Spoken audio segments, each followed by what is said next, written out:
Welcome to this episode of the Metal Verbalizers podcast. I'm Johan Verbalizer, and today I have a new great band to recommend, Asgrauw.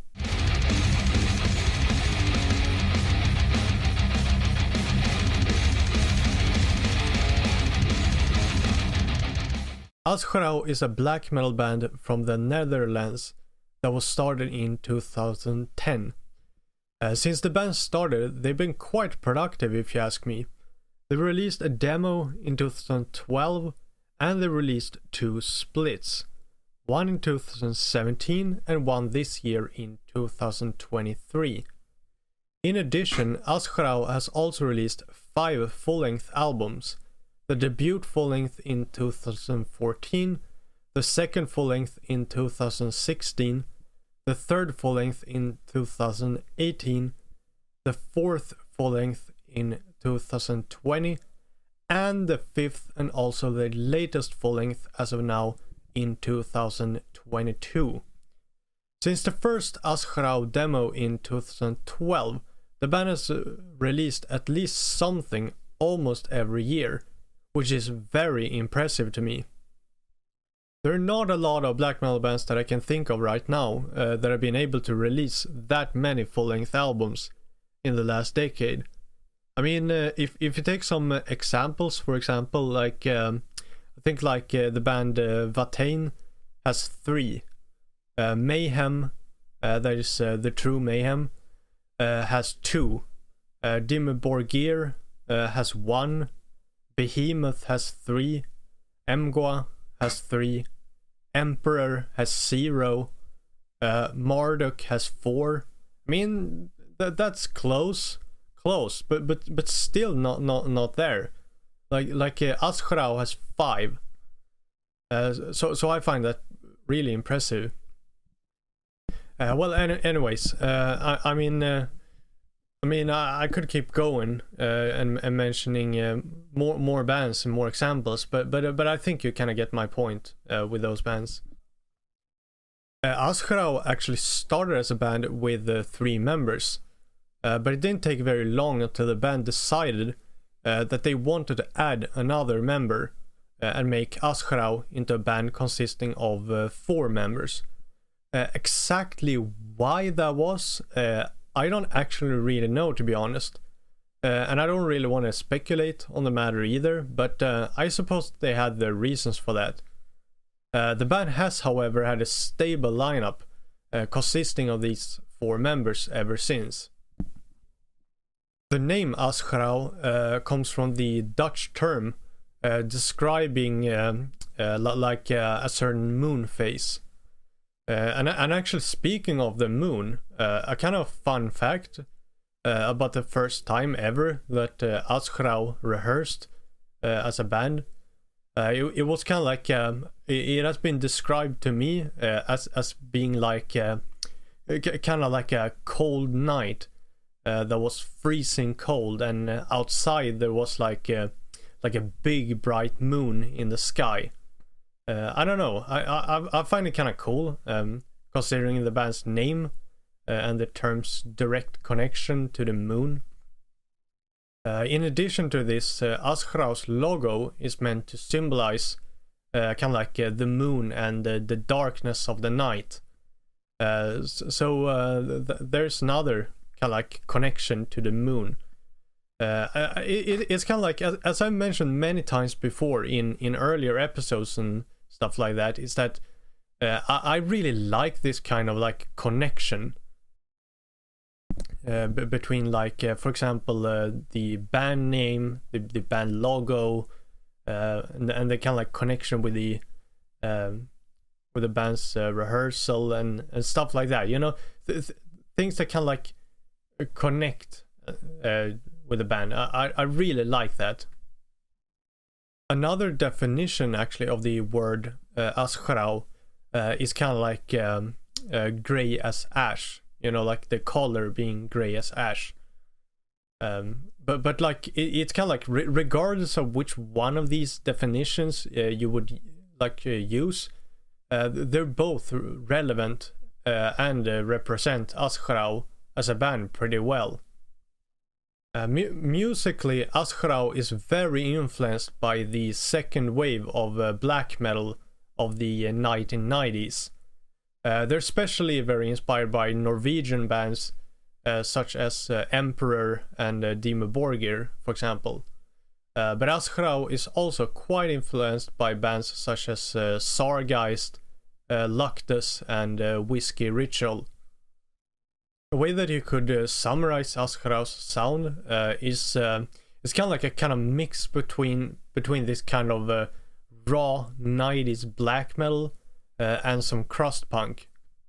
I wouldn't go as far as to call them like a black punk crossover band or something like that. I would personally say that bands like early Bathory have have obvious kind of like punk influences in the music. I would say like Asgrauw is rather has a very straightforward no bullshit type of black metal sound in the vein of the 1990s Norwegian black metal scene. But I think you can definitely tell some like crust punk things here and there. Something that seems to be very important for Asgrauw is the idea of trying to follow the kind of like the traditions of old school black metal. For example, the band's album art was made with this philosophy in mind. The art is meant to kind of like represent this old school mindset. And another thing is that like if you're really into black metal, you might notice pretty quickly that some of Asgraaw's album art is very inspired by the first three albums by the band Oliver. And this is definitely like a big influence for those album arts by Asgrauw. So it's an intentional influence there. And I mean, I think they look really great, and I mean, I think those album artworks fit Asgrauw pretty well as a band. And you know, like kind of when I saw some of those album arts, I think it really represents the music really well, because I mean, it kind of like it gave me a certain kind of like a thought of what I think I will hear, and you know, it kind of gave me certain expectations, I guess is the word, for the music, and I think that the album art really represents the music really well like that. So like definitely if you're into that like classic black metal sound, in a vein of some of those other bands I mentioned earlier, like Emperor, and also a bit of Dimmu Borgir, and I guess Oliver as well, definitely check out Asgrauw. Regarding the lyric writing of Asgrauw, the lyrics the band is writing tends to revolve around themes such as folk tales, death, and apocalypse. But the band isn't really restricting themselves to only a few themes like that. The lyrics are generally pretty diverse, but those themes I previously mentioned are very recurring in Asgraaw's music. The lyrics and the subjects they are about usually differ from album to album. On the other hand, Asgrauw is taking a kind of concept album approach when writing lyrics for an album. So while one album can have a different theme compared to another, the band usually writes albums with one general theme in mind.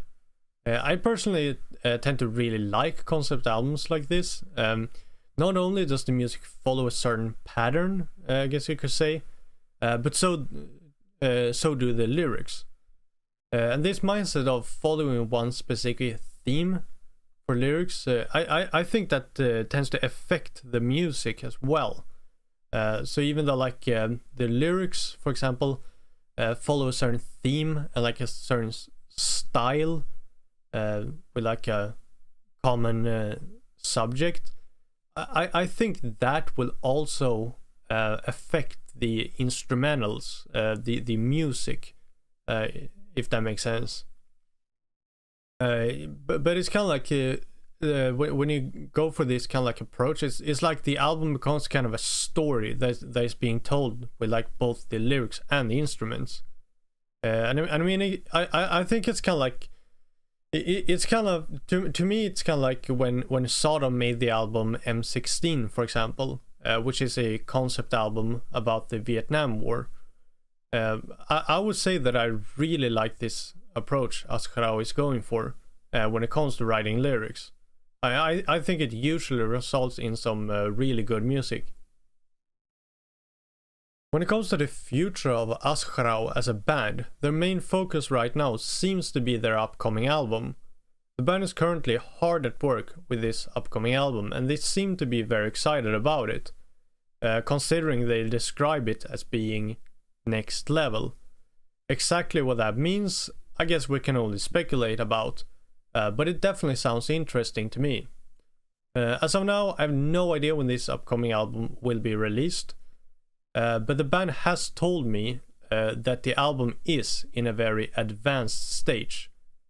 So I believe it's very likely that we will hear more about it pretty soon. And I mean, judging by Asgrauw's currently released music, I definitely encourage you to keep your eyes open for this upcoming one. Because I have a really good feeling that this is going to be a good one. Having said that, I believe this is a great way to end the episode. We at Metal Verbalizers really appreciate that you've been listening to this episode until the end. If you enjoyed this episode, then it would be great if you'd like to give us a follow and help us spread the word. This way you can support both us as a podcast, but also the bands that we are verbalizing. We will be back next week with more verbalizing.